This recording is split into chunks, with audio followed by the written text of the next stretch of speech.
Pancake for my little buddy?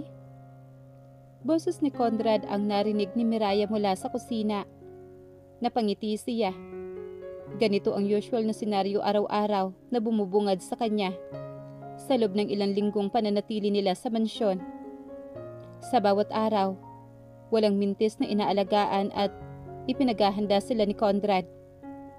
Matapat nitong tinutupad ang pangakong pagsisilbihan sila sa kabila ng marami itong responsibilidad mula sa trabaho nito. Idagdag pa ang mga paghahanda para sa kasal nila. Siya at si Jacob ang naging top priorities nito. Ang munting Jacob naman nila ang prinsipe at siya naman ang reyna nito. Madalas niya ngang sabihin na baka masyado na itong naaabala sa kanila. You and Jacob are more precious than anything in this world. Ito yung palaging sinasabi sa kanila ni Conrad. Kapag ganoon na nga ang hirit ng asawa niya, sagad ang kilig na nararamdaman niya. Pakiramdam niya, naglilipa na ang mga insekto sa kanyang sikmura. Bolero. Ang siya namang karaniwang biro niya rito.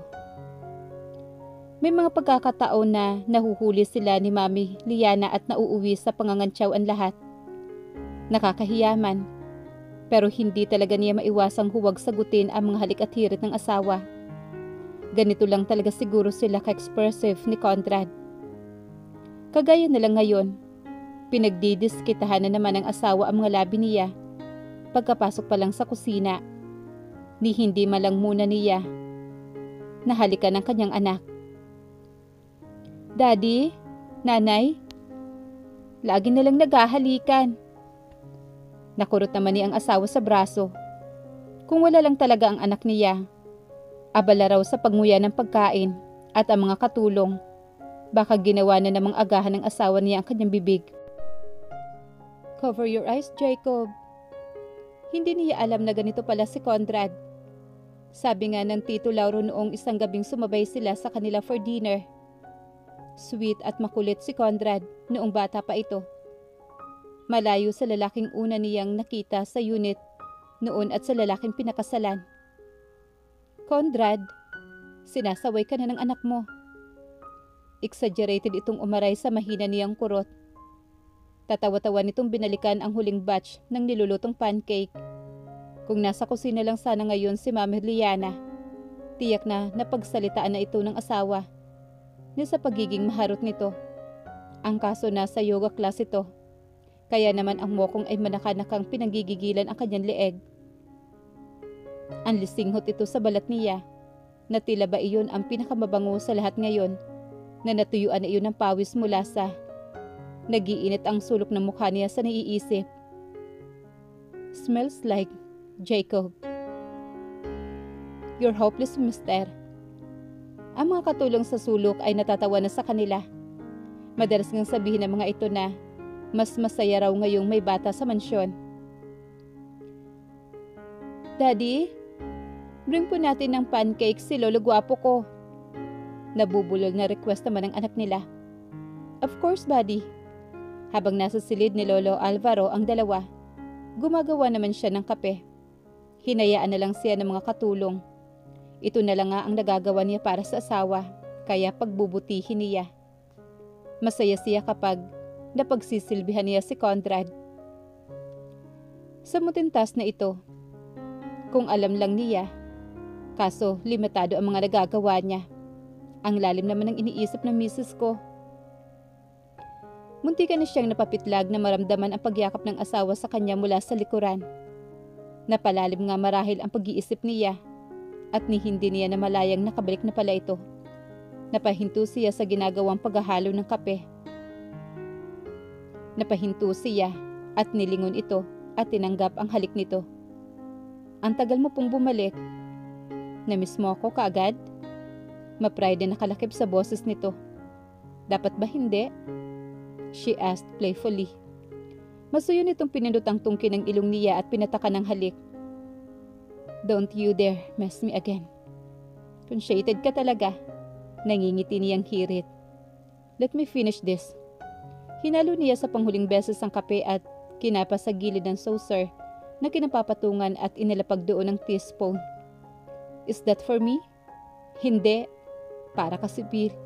Nagmamatsyag siya sa ilang segundo. Sinasabi sa mga tumigas na muscles ng brasong nakahawak sa kanya. Biro lang. Siya na rin kaagad ang bumawi sa biro ng mas tumagal pa ang pananahimik nito. Mababaw ang puwet nitong asawa niya pagdating kay Paulo. Silly. Bumitaw ang isang kamay nito sa kanya at hinigop ang kape. Pero nanatiling nakalingkis ang isang braso ng kanyang bewang. Ang klingi lang talaga. Tastes so good. Nahihirapan siyang ibulsa ang mga dahil lang sa simpleng papuri nito. Hindi man siya super magaling magluto kumpara kay Hana. Masarap naman siyang gumawa ng kape. Sa garden na tayo mag-breakfast. Parang batang excited siyang umangklas sa braso ng asawa niya patungo sa labas kung saan sineset up ng mga katulong ang mesa. They had done this several times already. Kapag nandito sila sa labas, mas napaparami ang lamon niya. Nakakadagdag ng appetite ang tunog ng hampas ng hangin sa mga puno sa paligid. This just remind of her and Bulacanen sighed. She felt like a kid. Ang hirap hintay ng araw na ibabalik siya roon. Personal niyang hiling na imbes na pumunta sa ibang bansa sa Bulacan na lang ang kasal at honeymoon nila. Wala ring silbi sa kanya ang magagandang lugar at tanawin kung hindi niya naman na-appreciate ang lubos. How was it, babe? Kulang na lang talaga ay buhatin siya nitong mamang to at paupuin si Celia. Naglatag din si Conrad ng napkin sa lap niya at sinimulan dagdag. Laman na ang kanyang plato. Alin ang gusto mo? Itong tusino o bacon? Napangiwi naman siya. Ayaw niya sa amoy. Parang walang appeal sa kanya ang mga nakahain. Lately malakas ang appetite niya. Nag-aalala nga siya at baka hindi na magkasya sa kanya ang wedding gown niya. Ngayon naman tila tumatakas ang lahat ng gana sa kanya. May iba ka bang gustong ipaluto? Ramdam niya ang pag-alala nito. Nahihiya siyang sabihin, parang kalabisan na kasi. Babe, untag nito sa kanya. Gusto ko ng kamote. Napakagatlabi naman siya. Baka mayamot ito sa pag-iinarte niya. Kaninang umaga pagising niya, ang rope crop kaagad ang naglalaro sa utak niya. Then, kamote it is. Magpapaluto tayo or baka may pwedeng magpa-deliver na lang tayo. Gusto ko yung niluluto siya kasama ng kaning mais. Bakit ba naman kasi sa lahat ay itong imposibleng pagkain pa ang napusuan niya? Wala marahil ganoong pagkain sa alinmang restaurant dito sa Manila. Sila ni Tatay Raul lang naman ang mahilig sa mga ganoong luto at iyon ang hinahanap ng panlasa niya. Ano ba ang magagawa niya? I'm sorry. Natatawang niyakap lang siya ng asawa mula sa tagiliran. Hindi niya alam kung dahil ba sa hitsura niya, kaya ito natatawa o nang dahil sa usual food na cravings niya. That's easy. Inutusan nito ang katulong na lumapit sa kanila. Pati ito ay namangha sa hinihiling niya. Pero wala ho tayong kamuti, sir. Mamaya isasama namin sa mga bibilhin. Nakakahiya lang. Pinapahirapan pa niya ang mga katulong. Mas lalong nakakahiya na siya dapat ang nagsisilbi sa asawa niya. Pero baliktad ang nangyayari. Ito na nagluluto. Ito pa ang naghahanda. Kahit ano namang pigil ay ini-insist nito ang gusto. Sa likod ng utak niya, tudo naman siya sa pag-alala kung sana ay nakakakita siya bilang babae. Kahit gaano man kalaking assurance ang ibinibigay ng asawa niya. Ilang beses man itong isinisigaw na mahal siya. Dumarating pa rin ang mga pagkakataong pinapangunahan siya ng mga kakulangan sa sarili. Minsan ay sumisilip ang self-doubts niya. Paano kaya kung mapagod si Conrad sa pag-aalaga sa kanya? Paano kung maisip nitong pabigat lang siya? Kapag ganoon na ang itinatakbo ng isip niya, humuhugot na lang siya ng lakas ng loob sa pamamagitan ng paghawak ng mahigpit sa kamay nito. Nangako sila sa isa't isa. Magtitiwala siya sa pagmamahalan nila, kaya hanggang maaari pang hahawakan niya ang pangakong yun. Walang bibitaw. Mahal na mahal siya ni Conrad, and that is more than enough. You're spacing out again, babe. Narinig ang pagpitik nito ng mga daliri sa harap ng mukha niya na mistulang ginigising siya. Nginitian niya ito ng matamis. Naiisip ko lang ang lakad namin ni Mami, mamaya. Sinimulan niyang kainin ang saging na inabot nito. Iyon lang yata ang makakaya niyang kainin. Gusto mo bang sumama ako? No, may mahalagang meeting kayo ni Tito Lauro. Nabanggit kahapon ni Tito Lauro nang dumaan ito for dinner kagabi kasama si Calex. Nadadalas ang mag-ama sa kanila. Pero si Kali, tanging minsan lang niyang nakausap ito. Wala siyang kainte-interes sa usaping business. Pero kapag may mga pagkakataong nasasagi roon ang usapan nila ni Conrad, sinisikap niyang sabayan nito. Ayaw niyang magmukhang tanga, bulag na nga siya. Yung insecurities niya, ipinokos niya sa gatas na tinitimpla na lang ni Conrad sa kanya ang pansin. Bawat beses na natatapos silang mag-agahan, magkaakbay silang aakyat sa itaas. Mabibilisang maliligo si Conrad habang hinihintay niya ito sa labas. Ngunit madalas isasabay siya ng asawa. Sa huli ay maiuwi iyon sa mainit at mapusok na tagpo nilang dalawa. Iba lang din ang init niya lately. Lagi siyang mapusok, or maybe responding din siya sa ginagawa nito. Kahit sa pagtitimpla ng kape at sa pagpaparamdam dito ng init man, ay naipapadama ang pagmamahal niya rito. Malilate ka po? Buling niya sa asawa, habang magkahugpong ang kanilang mga labi at magkalapat ang mga katawan. May banayad na tubig mula sa shower ang tumatama sa katawan nila. Hingal siya na natapos. Nangangapos ang hininga nila at sumandal siya sa katawan nito. Conrad? Lumipas na ang ilang saglit na yakapan pa rin siya ng asawa. Hanggang sa ngayon, ramdam niya pa rin ang pagtaas-baba ng dibdib nito. Tumatama sa pisngi niya ang mainit at pinipilit na pinapahupang hininga. Okay lang ba talaga sa'yo na nakikipag ano ka sa isang bulag? Hey, saan ba nanggagaling yon? Hindi makapaniwalang tanong sa kanya. Hinawakan ni Conrad ang baba niya at iniangat. Gumagawa na ako ng paraan para ma-restore ang paningin mo. I am looking for possible donor already. But to answer your worry, kibulag ka man o hindi, you are just as gorgeous as any woman who could see. Walang nagbago. Nagbabago at magbabago sa pagtingin at pagmamahal ko sa'yo. Keep that in mind. Naniniwala naman siya sa sinabi ng asawa. Ramdam niya naman ang pagmamahal nito. His words were security and blanket.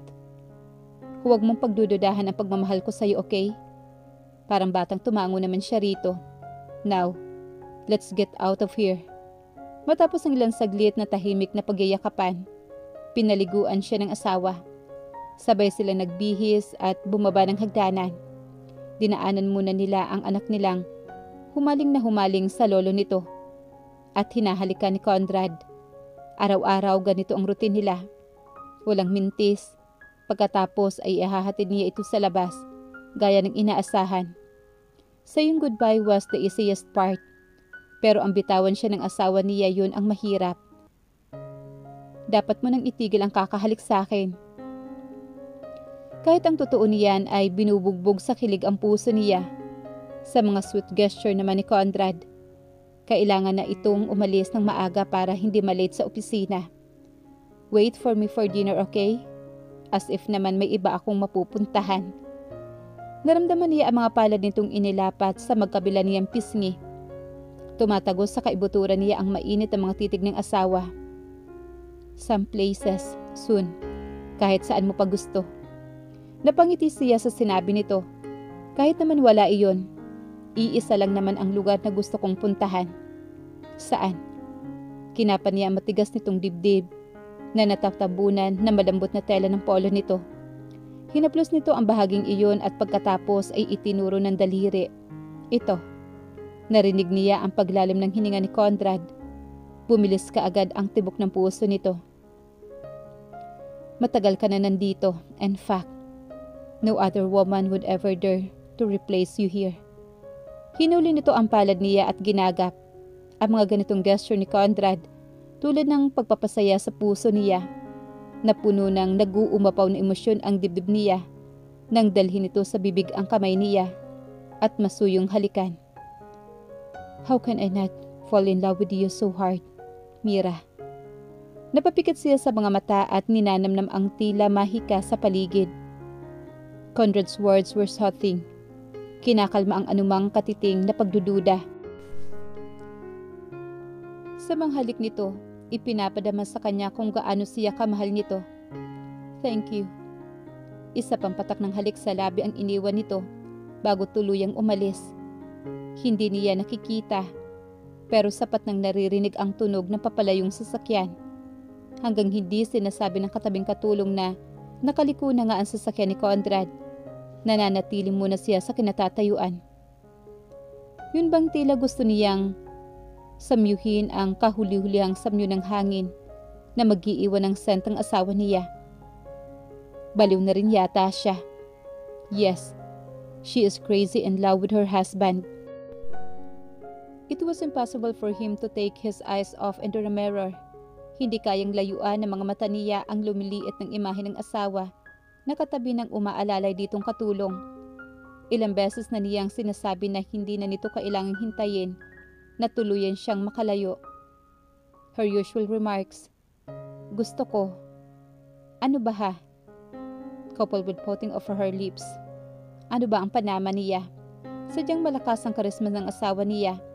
Maliit na kaligayahan ito para kay Miraya. And if this will make her feel alright, hindi niya ipagdadamot. Mira's happiness is on top of his list. Ayaw niyang makaramdam ito nang may kulang ito sa sarili. He loved his wife beyond compare. Si Miraya at anak niya ang bumubuo sa pagkatao niya. Minsan natatagpuan na lang niya ang sarili na kontentong tinititigan ang mag-iina niya. Kapag nasa opisina naman, kung ilang beses siyang napapatawag sa bahay para lang kumustahin ang mga ito. He just couldn't help it. Minsan pa ay tinititigan niya ang direksyon pinanggagalingan, parang sinasakal ang puso niya habang nakatitig sa kumakaway pa rin at lumiliit na imahe ng asawa sa kanya. Kung pwede lang sanang hindi na pumasok at manatili na lang sa tabi nito. Subalit bubuo sila ng malaking pamilya. Kailangan niyang mas doblehin ang sipag. Madison, Phoenix, maybe they should start planning for others' name. Gusto niya ng malaking pamilya para sa kanila ni Miraya. Yeah, that would be fun. Naiiling na ibinalik niya ang atensyon sa daan. Ililiko na sana niya ang sasakyan nang may matanaw ang mga mata niya sa gilid ng gate ng village nila. Napalis ang ngiti at biglang tumahip ang kanyang dibdib. It has been years since last time he saw that man. Pero kilalang kilala niya ang figura nito. His image was like imprint on his brain and his soul. Hindi nabubura dahil kalahati ng meron siya ay nagmumula rito. Bumagal ang takbo ng sasakyan at nagawa niyang pag-aralan ang kabuuan ng lalaki. The man was wearing a simple jeans and shirt. May nakatabing na baseball cap sa ulo nito. He had grown much older, weaker. For a brief moment, their eyes connected. Tila tumigil sa pag-inog ang mundo. He hated his father to his guts, pero sa pagkakataong ito, may pumipitik na kung ano sa kaloob-looban niya. There was this certain kind of longing. Pakiramdam niya, siya pa rin ang batang sabik na mabuo ang pamilya niya noon. Hindi ka pupunta sa tatay mo. Matigas ang boses ng nanay niya pero tinalo iyon ng katigasan ng bungo niya. Kahit anong pigil, nagre-rebelde siya. Dumating pa sa punto na napagod ang nanay niya sa kakapigil sa kanya. Hinayaan siya magtungo sa masulak na lugar ng ama. Nakita niya kung paanong kinain ng sugal ang tatay niya. Tama ang lolo at ina niya. Pero para sa batang kagaya niya, his father remained to be his hero. Kapag may achievement siya sa school, ito ang unang-una niyang binabalitaan. His father mattered to him more than anything in this world. until that one fateful night. Anak, walang tunog, pero alam na alam niyang iyon ang binatawang salita ng tatay niya. His father used to call him anak. Sa bawat pagkakataon, natutunaw ang puso niya.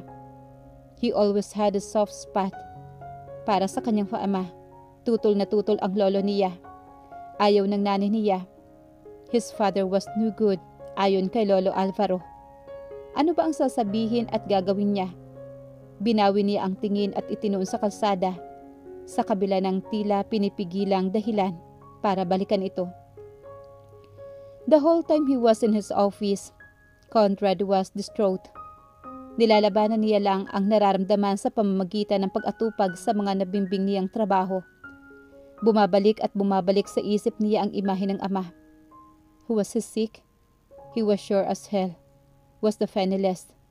Hindi man pulubi ngunit alam niyang wala sa ayos ang ama niya. Sobrang samang anak niya, di ba? Ni hindi niya naisipan na hanapin ito. Nahihigop mo na ba ang gusali sa labas sa talim ng pagkakatitig mo sa labas? Nahinto ang malalim na pag-iisip niya nang maramdaman ang presensya ni Tito Lauro sa likuran niya. May bitbit itong papeles na inilapag nito sa ibabaw ng desk. Him? Who? Humugot siya ng malalim na buntong hininga at isinuksok ang nakabulang mga kamao sa bulsa ng slacks. My father. When? Where? Puno ng kuryosidad na tanong na nakakatandang lalaking tumabis sa kanya sa tapat ng glass wall at tumitig sa nagtataasang skyscraper sa paligid. The Makati skyline was quite magnificent on sight. Just this morning. And how did you feel? It took him a while before he could answer. Sinasala niya ang damdamin ganun pa rin. He gave off an audible laugh. Iginalagalaw niya ang ulo na parabang maaalis ang lahat ng mga iniisip. In his mind, memories of him and his father were playing. Parang musika na ayaw mangat-ngat. It just doesn't make sense, Tito. Naramdaman niya ang pagtapik naman ni Tito Lauro sa balikat niya. Maybe that little boy inside of you is still longing for your father. Napalingon siya sa tiyuhin. Tito Lauro had been father figure to him ever since. Ang mga pagkukulang ng tatay niya ay ito at ang Lolo Alvaro ang pumupuno. Maybe you need to talk to him. The last time I did, I was kidnapped and almost died.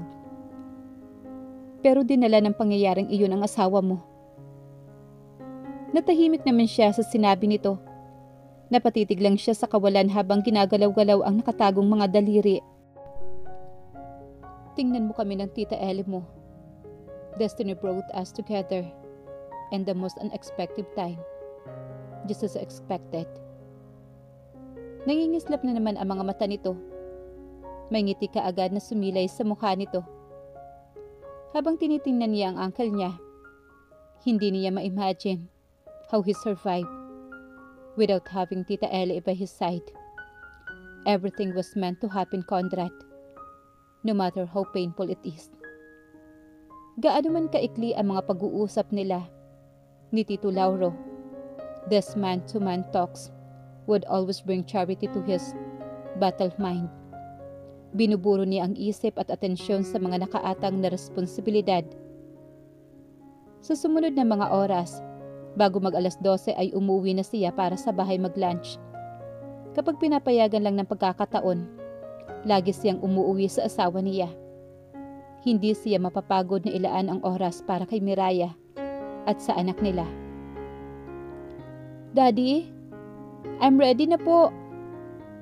Napaka-cute naman talaga ng anak nila. Of course, you are. Kinarga niya kaagad ito at pinupog ng halik. At nakakawala ng pagod ang makita ang pamilya niya. Where's nanay po? And here. His pretty wife emerged from the kitchen. Nakasuot ito ng kulay baby blue na damit. The design perfectly unsituated her natural curves. Ang buhok ay basta na lang nakalugay. What a seductive look, my wife. Buhat-buhat ang anak na nilapitan niya kaagad ang asawa at hinapit sa baywang nito at hinalikan sa mga labi. Ismak lang muna pero ilang beses, umaangil na naman ang anak nila. Natatawa na lang siya sa kakulitan ng anak niya. Sa hapag ay puno sila ng kwentuhan. Habang nag-uusap-usap, napapagawi na lang ang mga tingin niya sa nanay niya. Naiisip niyang kausapin ito tungkol sa ama niya, pero hindi niya ginawa. Few minutes later, lula na sila ng kotse at nila ni Mira sa bagong preschool si Jacob. Habang nasa loob ng panay ang kanta naman ni Jacob ng nursery rhyme, he was just so adorable. Nanay, Daddy, wag na pong ihatid si Jacob. Hinayaan na nila.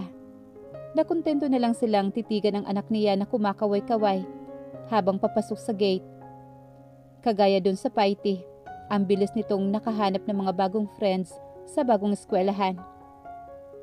Our son is darling babe, halata naman.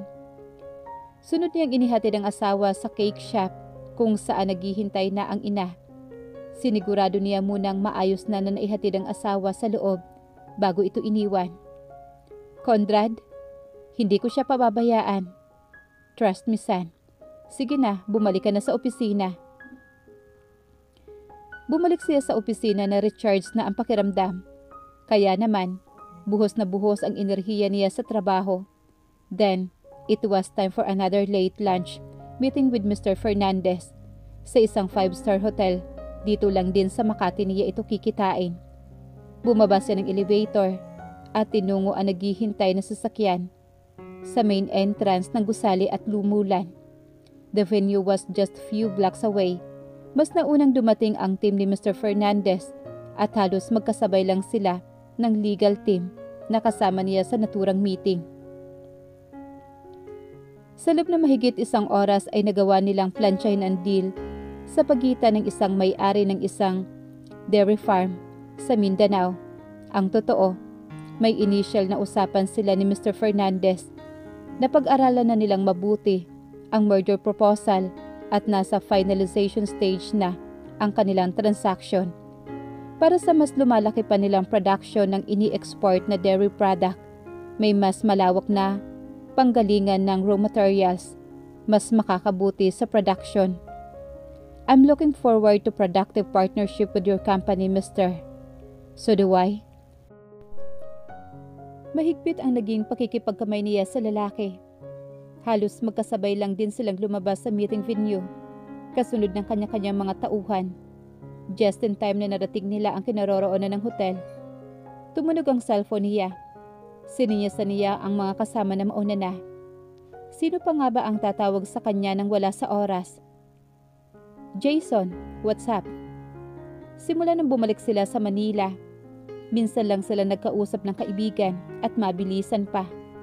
Madalas ay nangungulit ito. Bakit masama na naman ang tawagan kita? Nakakaloko nitong tanong.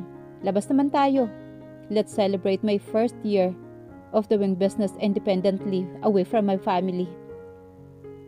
Jason puts up his own law firm. Malamang tinupak ang kaibigan niya at nagsarili. Gayong ito naman ang nagmamana ng firm ng pamilya. Plus, he was already a partner. When? How about today? Maglaan ka naman ng oras sa akin. You own me big time, bro. Natatawa na napailing na lamang siya. Napatitig siya sa nakasabit na light fixtures sa itaas ng labi. It resembled a dome, and it was bright. He swore. Mukha ni Mira ang makikita niya roon. Kahit saan na talaga ang asawa niya lang ang nakikita niya. No, I can't. Why is that? Hindi ako nakapagpaalam sa asawa ko. Humalakak naman ang kaibigan sa kabilang linya. Parang matatagalan ang usapang ito, kaya naghanap muna siya ng bakanting maupuan sa lodge area. So in love? Yes, I am. There was no way to deny it. Biro nga naman ni Calex para siyang gago kapag nakatitig siya sa asawa niya. I know, you almost went nuts noong iniwan ka niya. Kung may isa mang saksi sa mga pinagdaanan niya, ang kaibigan niya yon. He was there for him. Ito ang kasakasama niya sa mga paghahanap niya at ito mismo ang nagtapon ng annulment paper sa ilog. Kaya, gago man itong kaibigan niya, todo ang suportang ibinibigay niya. By the way, someone's back in town. Hinahanap ka sa akin, and as usual, my mouth is sealed. May hinala na nabuo sa utak niya, pero tinanong niya pa rin ang kaibigan. Sino? Bago pa man masagot ang nasa kabilang linya, ay tiyempo namang may nahagip ang kanyang mga mata. Naglalakad sa labi ng hotel ang isang pamilyar na figura na nakasuot ng hapit na puting damit na tinurunuhan rin ng puting sandals. Katabi nito sa tingin niya ay isang matangkad na Chinese. Olga is in town. Ang kulit, tinatanong ka pa rin, despite that she is with her fiancé. Yes, alam niya. Because right at this instant, he was directly looking at that woman. Nakatitig din ito sa kanya at napahinto pa sa paghakbang. God knows how much he wanted to come near her and confront her. Ang nangyari kaagad sa asawa niya, ang naiisip niya sa sandaling ito. Sa kasulok-sulukan ng dibdib niya, ang tinitimping galit sa babae. Direkta man o hindi ang kaugnayan nito sa pagkabulag ng asawa niya. Olga was still liable. But this was not the proper place for confrontation. I need to go. Pinatay na niya ang tawag at isinuksok sa bulsa ng coat ang phone. Binawi niya ang kamay at kampanting naglakad. His pacing was calculated. Walang sinyalis ng pagmamadali. Di rin ganoon kabagal. Beneath his calmness, may nangangambang pumuputok na galit sa kanyang kaibuturan. Few more steps at malalagpasan na niya ang mga bagong dating. Sa kanyang peripheral view, nakikita niyang sinusundan siya ng titig ni Olga. Conrad? Narinig niya ang mahinang pagtawag nito, pero pinalampas niya sa kanyang tainga. Sunod-sunod ang kanyang paghakbang hanggang sa marating ang naghihintay na sasakyan. Nag-abot siya sa tip sa valet at sasakay na sana ng isang kamay ang pumigil sa kanya. Napabugo siya ng hangin at nilingon ang sigurado niyang gumagambala sa kanya. At nakita nga niya si Olga. Nasa mukha nito ang piping pagsusuman mo. Nakausapin niya ito. Lumagpas sa balikat nito ang titig niya. Napunta sa lalaking kasama nito.